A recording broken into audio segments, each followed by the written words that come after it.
그렇다면 계몽주의란 대체 무엇일까요? 계몽주의라는 용어는 한국어로 번역되는 과정에서 그 본래의 의미가 퇴색되어 본질을 알기 어렵게 되었습니다. 무언가를 계몽할 수 있다는 것은 다시 말해 그 무언가가 계몽할 만한 가치가 있다는 것, 그러니까 유익한 지혜라 먼저 전제하는 것이죠. 계몽주의가 무엇인지 객관적으로 평가하기 전에 긍정적 시선을 이미 주입하는 것입니다. 맞으니까 맞다 말하는 것과 같은 논리적 오류일 뿐 아니라 일개 사상을 맹목적으로 받아들이는 것은 상당히 어리석은 짓입니다. 검증되지 않은 위험한 사회적 실험이 강행될 수 있기 때문입니다. 따라서 여기서는 계몽주의의 원 용어를 사용해 그 의미를 추적하겠습니다. 계몽주의라는 용어는 17세기에서 18세기 유럽 각 지역에서 산발적으로 발달했기 때문에 특정 언어 또는 특정 인물에 귀속시킬 수는 없습니다.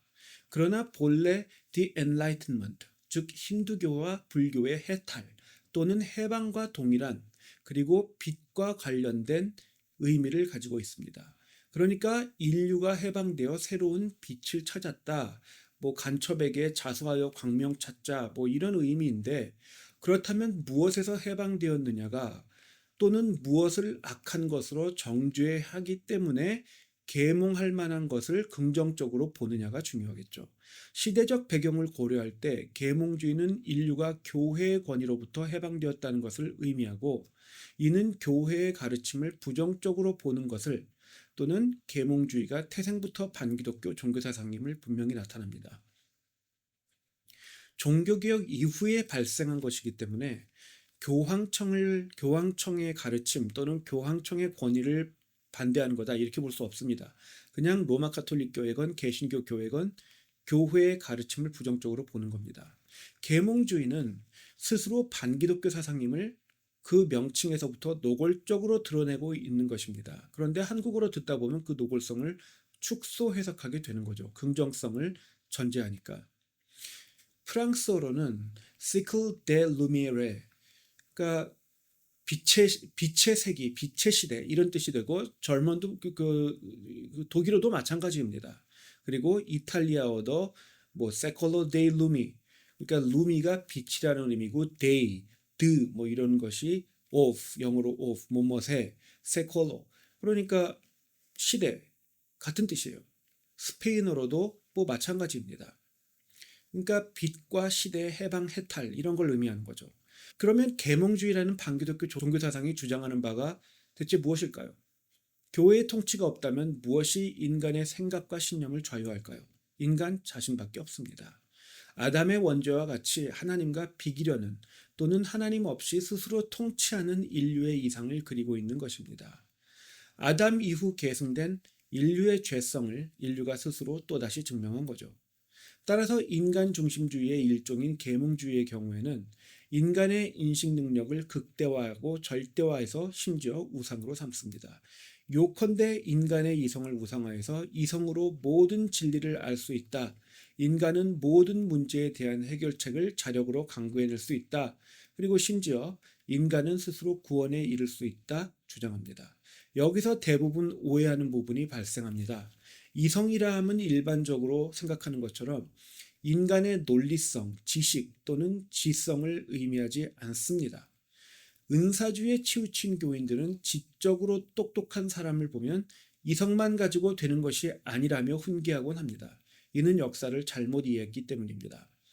계몽주의가 말하는 이성은 인간이 무언가를 인지할 수 있는, 알 수 있는 모든 능력을 포괄적으로 지칭합니다. 논리뿐 아니라 감성, 영감, 공감 능력, 심지어는 정치 사회적 혁신을 정당화하는 일종의 사상, 그리고 인류의 발전에 대한 믿음과 신념까지도, 그러니까 감정까지도 계몽주의가 말하는 이성에 포함됩니다. 그러니까 불교에서 말하는 해탈도 여기에 속하는 거죠. 왜 원어가 깨달음의 빛, 해방, 해탈과 같은 의미를 내포하는지 아시겠죠? 요컨대 이성이란 인간의 인지 능력 전반을 의미하는 것입니다. 또한 계몽주의는 이렇게 해서 인간의 인지 능력을 절대화합니다. 그리고 이런 식으로 인지 능력을 절대화하면 어떻게 될까요? 인지 능력이 절대적이니 그 절대적인 능력으로 깨닫게 된 것, 알게 된 것은 모두 진리라는 논리가 통하게 됩니다.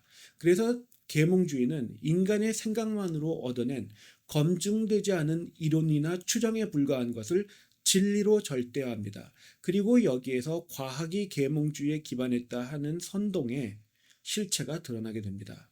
예를 들어서 진화론, 이론이죠. 그런데 실증과학에서 실험을 통해 증명된 과학처럼 말을 합니다. 이런 식으로 절대화하는 거예요. 우상화하는 거죠. 그러면 이렇게 인간의 추정을 진리로 떠받들게 되면 어떻게 될까요? 검증되지 않은 사상이나 추정을 진리로 간주하고 현실에 무조건 적용하려 하겠죠. 그리고 실제로 그렇게 했고 계몽주의자들은 또 그래서 엄청난 실패를 감수해야 했습니다. 그것도 거듭 감수해야 했습니다. 또 거듭 감수하면서 점점 더 커졌어요. 그래도 지금도 또 감수하려고 해요. 예를 들어서 사회주의처럼 사회적 이론에 경제 이론에 불과한 것을 진리로 받아들여서 이것이 해답이라고 그냥 정해버렸어요. 그런 다음에 제대로 검증하지 않고 사회 운동을 일으켜서 사회에 혁명적으로 적용해 사회적 실험을 강행했습니다.